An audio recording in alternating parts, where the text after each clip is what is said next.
अस्सलाम वालेकुम dear students. आज बायोलॉजी को हम स्टार्ट करेंगे, बायोलॉजी साइंस ऑफ बायोलॉजी। अच्छा, इस टॉपिक में मैंने ब्रांचेस एक्सप्लेन किए हैं और ब्रांचेस के साथ ही नेक्स्ट मैंने इससे रिलेटेड एमसीक्यूज़ भी ऐड कर दिए हैं ताकि आप अंडरस्टैंडिंग को अपनी चेक कर सकें। ठीक है, तो आपने एंड तक ज़रूर इसको अंडरस्टैंड करके फिर एमसीक्यूज़ ज़रूर सॉल्व कर लें ताकि आपको पता चल जाए कि आपको ये टॉपिक समझ आया है या नहीं।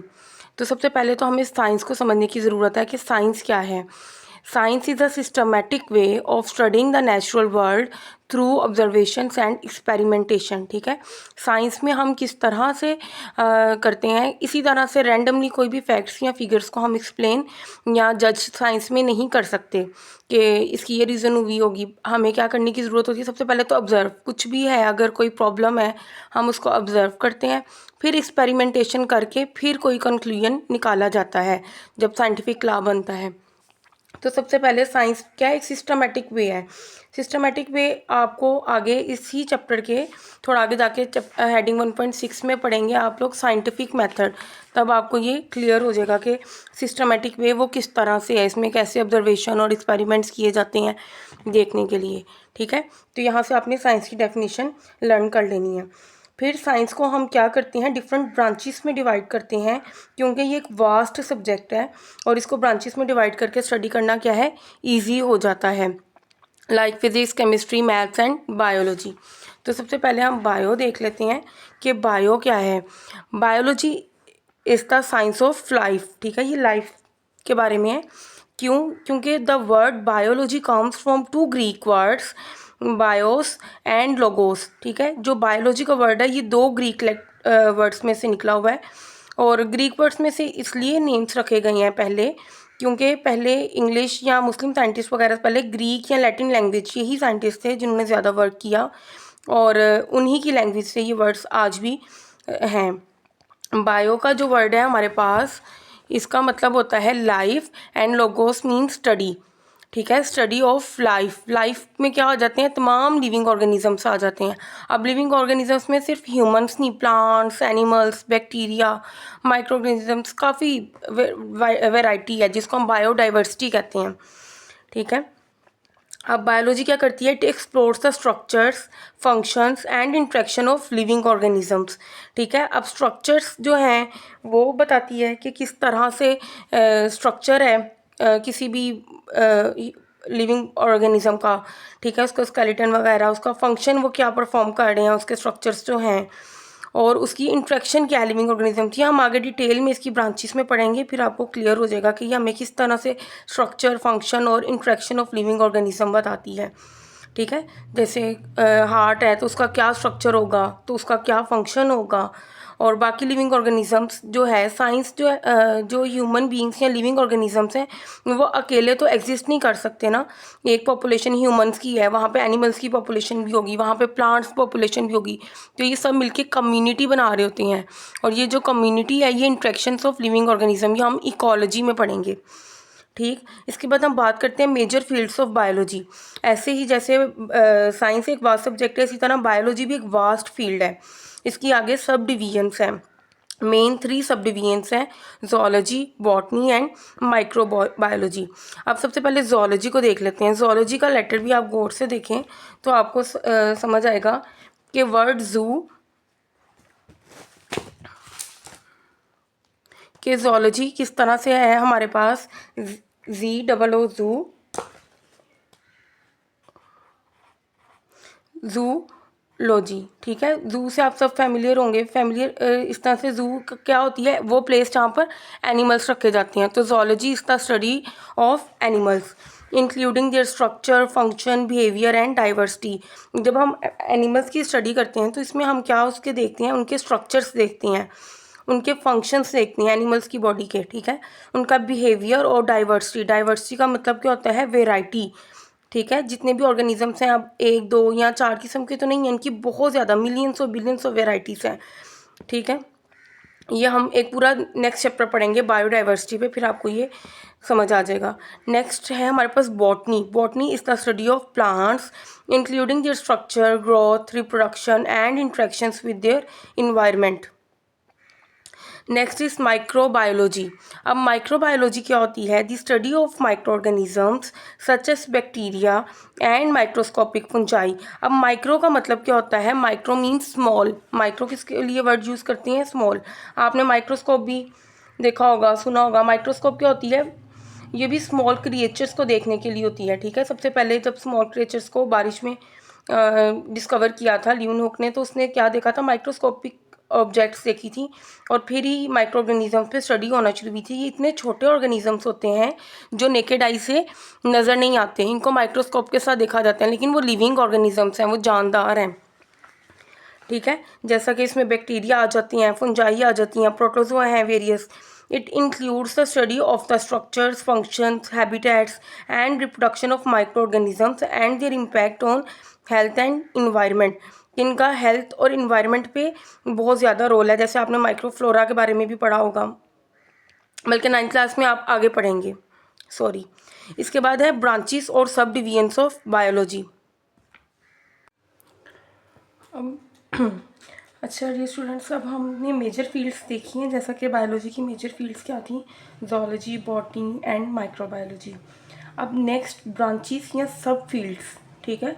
अभी आपने इनको दोनों नेम से आपको पता होना चाहिए, ब्रांचेस भी कह सकते हैं और इसकी सब डिवीजन्स भी कह सकते हैं फील्ड्स की, बायोलॉजी की, ठीक है। जैसे मैंने आपको बताया था कि ज़ूलॉजी में आप फिजियोलॉजी भी पढ़ते हो, मॉर्फोलॉजी भी पढ़ते हो, इसी तरह बॉटनी में, माइक्रोबायोलॉजी में। तो अब ये क्या होती क्या है फिजियोलॉजी या मॉर्फोलॉजी? अब हम इसको डिटेल में देख लेते हैं।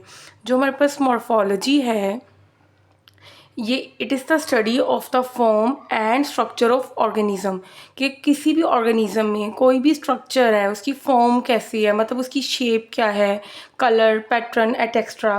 फॉर एग्ज़ाम्पल हम बात कर लेते हैं किडनी की। जिस तरह से ह्यूमन बॉडी में किडनी है, तो किडनी की शेप क्या होगी हमारे पास?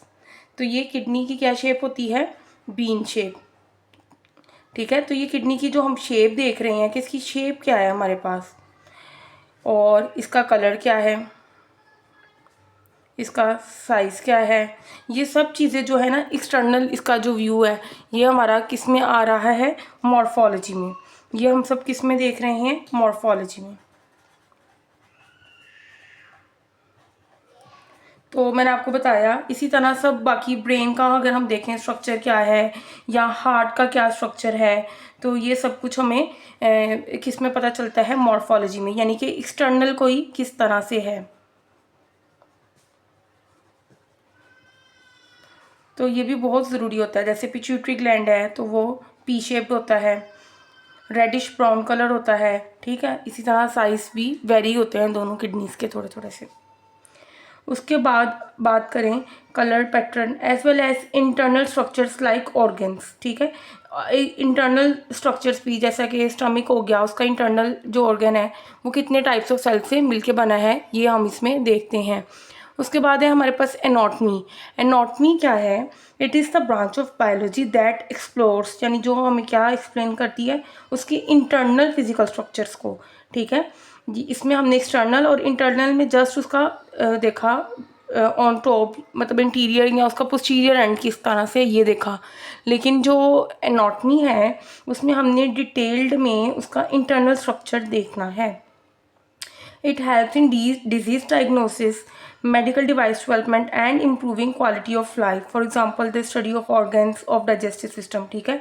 जब इनकी इंटरनल, जैसे हम किडनी ही को फर्दर देख लेते हैं, जैसे हम किडनी ही की स्ट्रक्चर को अच्छी तरह देख लेंगे, समझेंगे इंटरनल, तो फिर ही अगर किसी की किडनी में कोई प्रॉब्लम है, तो किडनी हम जैसे किडनी डायलिसिस करवाते हैं, तो वो डायलिसिस का जो सारा मैकेनिज़्म है, वो जो अपरेटस बना है, यानी कि हमने यहाँ पर देखा मेडिकल डिवाइस डेवलपमेंट, वो जो डिवाइस डेवलप कर रहे हैं वो हम एनाटॉमी पढ़ेंगे तो ही कर सकते हैं ना, ठीक है। इसमें थोड़ी सी फिज़िक्स की भी हेल्प चाहिए होती है।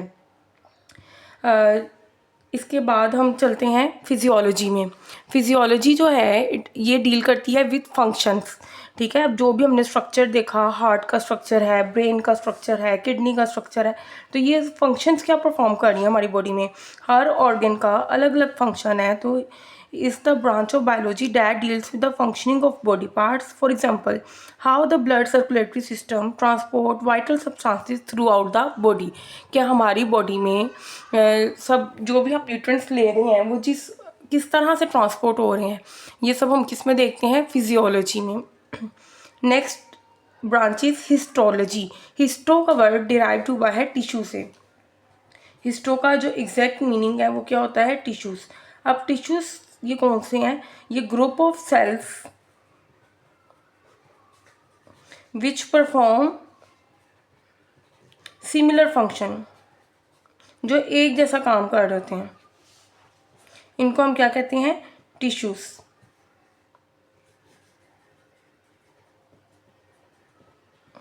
ठीक है, टिश्यूज आर ग्रुप. ये आगे टिश्यूज की भी डेफिनेशन आपको आनी चाहिए. ठीक है, यहाँ पर किसकी डेफिनेशन इन्होंने हमें बताई है, टिश्यूज की.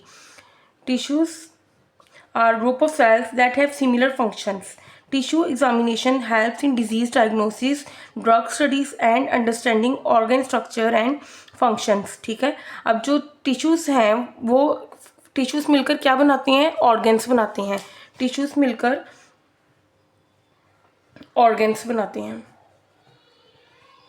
और टिश्यूज किससे मिलकर बना होते हैं, सेल से. सेल किससे मिलकर बना होता है, एटम से. अब ऑर्गन्स क्या बनाएंगे, हमारे पास ऑर्गन सिस्टम बनाएंगे. तो इसलिए हमें टिश्यूज की स्टडी करना ज़रूरी होता है. अगर हम टिश्यूज की स्टडी करेंगे तो ही हम ऑर्गन्स की क्या है, डिटेल्ड में स्टडी कर सकेंगे. जैसा कि ऑर्गन्स में आप स्टमक ले लो. अब स्टमक जो है ये किस तरह के सेल से मिलकर बना हुआ है, टिश्यूज से मिलकर बना हुआ है, जिसमें गैस्ट्रिक टिश्यूज आ जाएंगे, एपिथेलियल टिश्यूज आ जाएंगे. तो ये सब हमने फर्दर पढ़ना है. अगर आप इसको इसी तरह से कॉन्सेप्ट्स लेंगे, हर लाइन को मैं एक्सप्लेन करूँगी, तो नेक्स्ट इस बुक के कंप्लीशन तक आपकी बायोलॉजी की अंडरस्टैंडिंग बहुत स्ट्रॉन्ग हो जाएगी. Next branch is cytology. Cyto का वर्ड जहाँ पर भी आए आपने समझ आना है ये सेल से रिलेटेड बात हो रही है. किससे रिलेटेड बात हो रही है, cell. It is the study of cells. ठीक है, आगे साइटोस्केलेटन, साइटोप्लाज्म, इस तरह का बहुत सी टर्म्स पढ़ोगे. जैसे कि आप प्रीफिक्सेस पढ़ते हो ना इंग्लिश में या उर्दू में, साप के ला के किसी भी वर्ड से पहले कोई वर्ड आता हो तो उसका मीनिंग सेम रहता है. ये वही वर्ड्स हैं. The building blocks of life. ठीक है, ये एमसीक्यूज में भी पूछा जा सकता है. जैसे एग्जांपल दे देंगे आपको, टिश्यूज, सेल, ऑर्गन, इस तरह से 3 एग्जांपल्स से पूछेंगे. Which one of the following is the building block of life. तो आपको पता होना चाहिए cell is the building block of life. Cytologist unravel the fundamental structures of cells and their organelles. They also study the mechanism of cell division. ठीक है, अब अगर हम सेल की बात करते हैं तो सेल किस पे कंपोस्ट होता है, सेल के अंदर बहुत सी ऑर्गेनेलीज होती हैं. वो हम फर्दर चैप्टर 3 या 4 में पढ़ेंगे, माइटोकॉन्ड्रिया. ठीक है, उसके बाद है molecular biology. Molecular biology deals with the study of biological molecules like carbohydrates, proteins, lipids and nucleic acids. Molecular biologists also study fundamental life processes, develop drugs and create genetically modified organisms. Genetically modified organisms, very important term in biotechnology. इसको हम GMOs भी कहते हैं, GMOs. ठीक है, ये हम क्यों डेवलप करते हैं, अपनी मर्ज़ी के ट्रेड्स या मिल्क को प्रिंट करने के लिए हम ऐसी बफेलोस या काउस बनाते हैं जो हमें ज़्यादा दूध दें, जो हमें ज़्यादा गोश्त दें. ठीक है, जिनकी हमें रिक्वायरमेंट, क्योंकि ह्यूमन नीड्स को पूरा करने के लिए हम इस तरह के ऑर्गेनिजम्स को डेवलप करते हैं. ठीक है, इसके अलावा ये साइड इन्फॉर्मेशन थी. The human body contains over 30 trillion cells. ठीक है, सेल का मैंने आपको बताया. सेल के ऊपर मैं एक न्यू वीडियो अपलोड कर दूँगी जिसमें इसका पूरा स्ट्रक्चर और इसकी डायग्राम के साथ आपको एक्सप्लेन करूँगी. ठीक है, अभी आपने इतना करना है कि ट्रिलियन का मीनिंग देखना है और फिर इसको अंडरस्टैंड करना है, इस फैक्ट को, कि ये कितना इंपॉर्टेंट फैक्ट है. Next branch is embryology.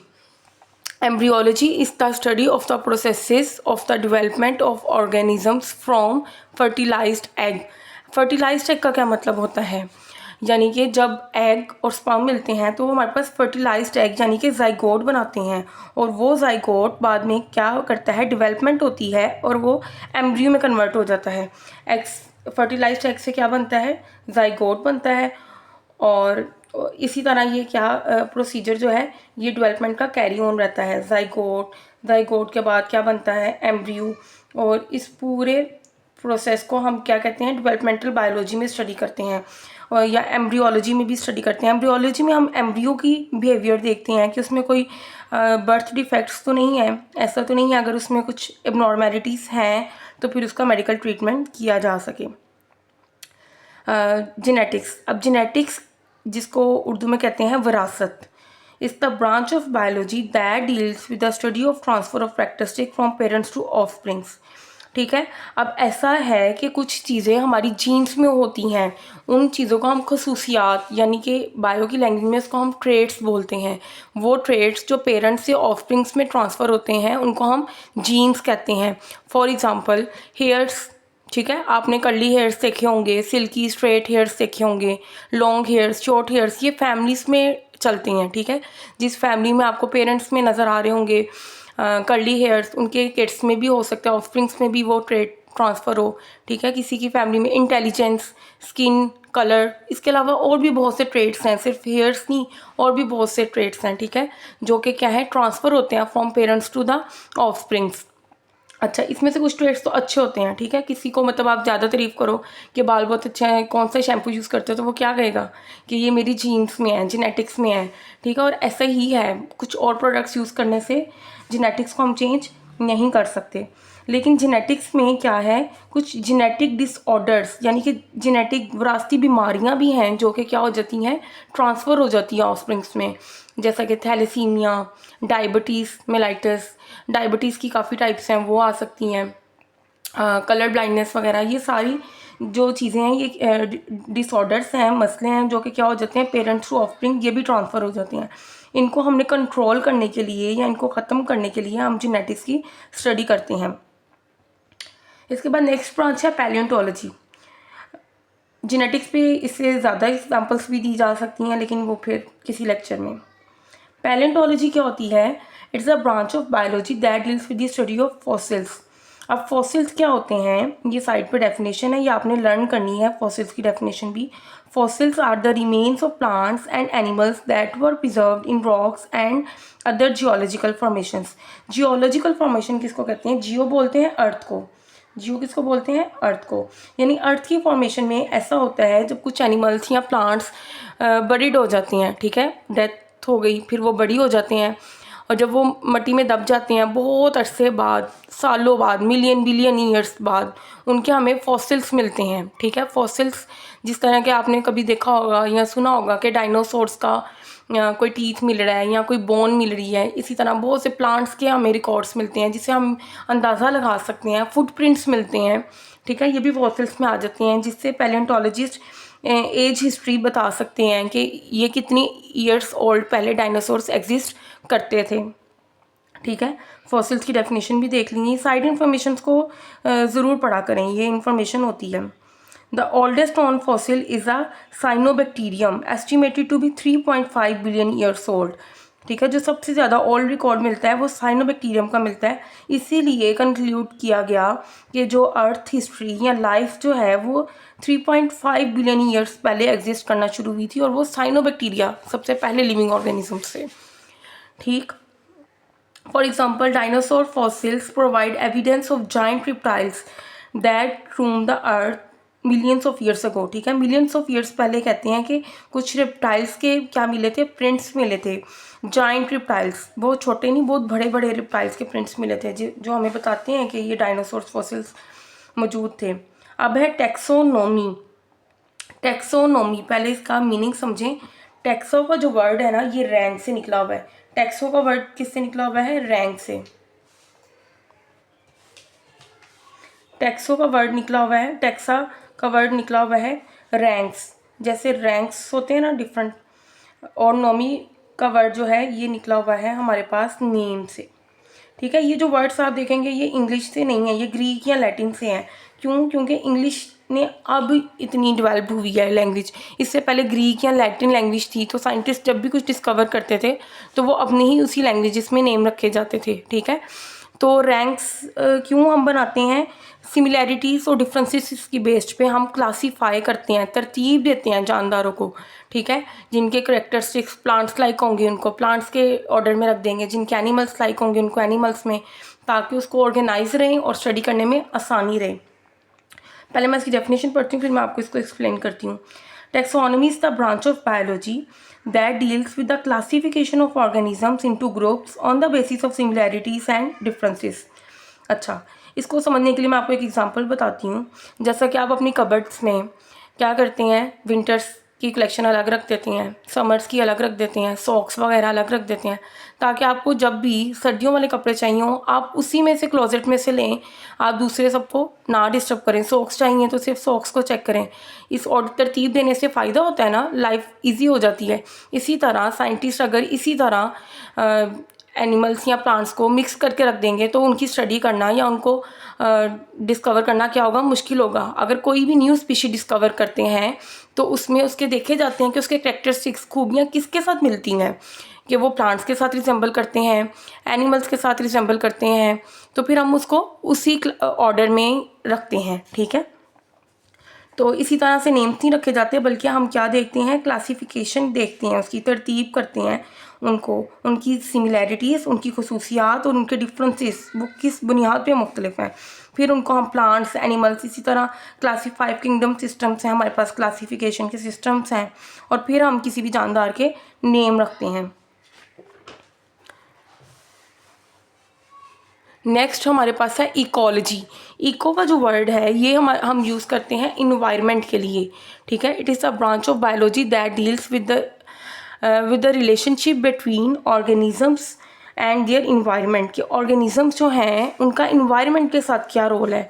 जैसे मैंने आपको बताया ना, जेनेटिक्स का है, इसी तरह जेनेटिक्स भी इन्वायरमेंट पे भी बहुत इफ़ेक्ट करती है। और इकोलॉजी में क्या, हम इन ह्यूमन बींग्स की बात करें या एनिमल्स की बात करें या प्लांट्स की, तो अकेले कोई भी पॉपुलेशन जो है वो सर्वाइव नहीं कर सकती। हम किस फॉर्म में रहते हैं, कम्युनिटीज़ की फॉर्म में रहते हैं, यानी कि हमारे इर्द गिर्द प्लांट्स भी होंगे, डिफरेंट एनिमल्स भी होंगे, तो ये सब मिलके क्या बना रहे होते हैं, हमारा इकोसिस्टम बना रहे होते हैं।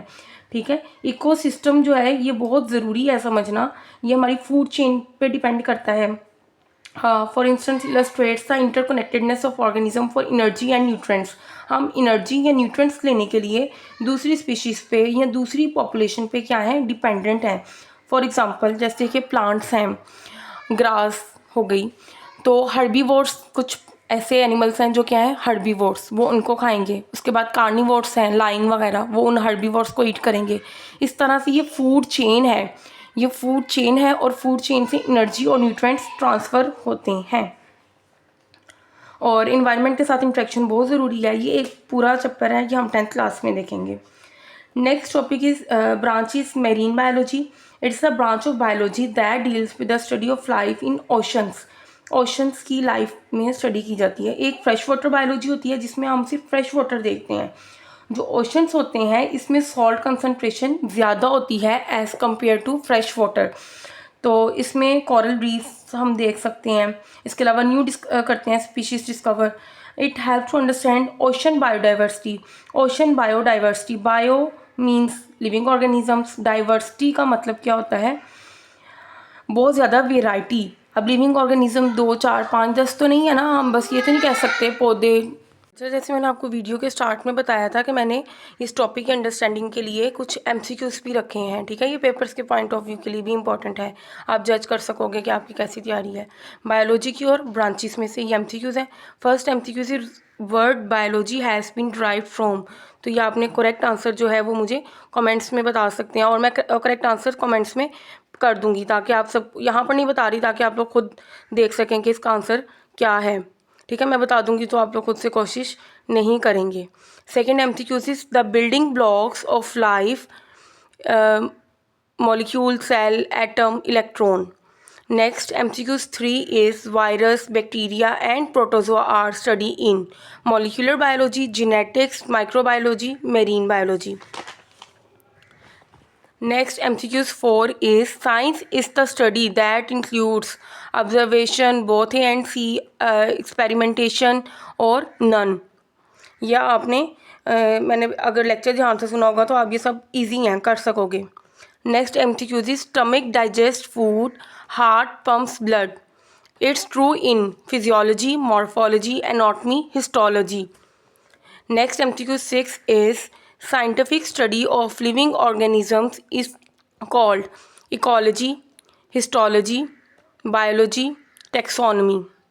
MCQ 7 is dash helps in medical device development, pathology, morphology, anatomy, immunology. MCQ's 8th is 1 trillion is equal to 10 raised power 14, 10 raised power 12, 10 raised power 8, 10 raised power 15. ये साइड इन्फॉर्मेशन में से है. MCQ's 9 is cytologist studies cell and molecule, cell and organelles, cell function. MCQ's 10th is cyanobacterium estimated to be 3.5 billion years ago, 2.5 billion years ago, 3.5 million years ago, 2.5 million years ago. इसके answers अगर आपको difficult लगें तो आप मुझसे पूछ सकते हैं. मैं एक और वीडियो में ये ऐड कर दूंगी इसके आंसर्स. नेक्स्ट वीडियो में इसके आंसर्स ऐड कर दूंगी. और आप इसको चैनल को सब्सक्राइब करें ताकि मुझे मोटिवेशन मिले और मैं आपके लिए मज़ीद अच्छी वीडियोस रेडी कर सकूं. Thank you for watching.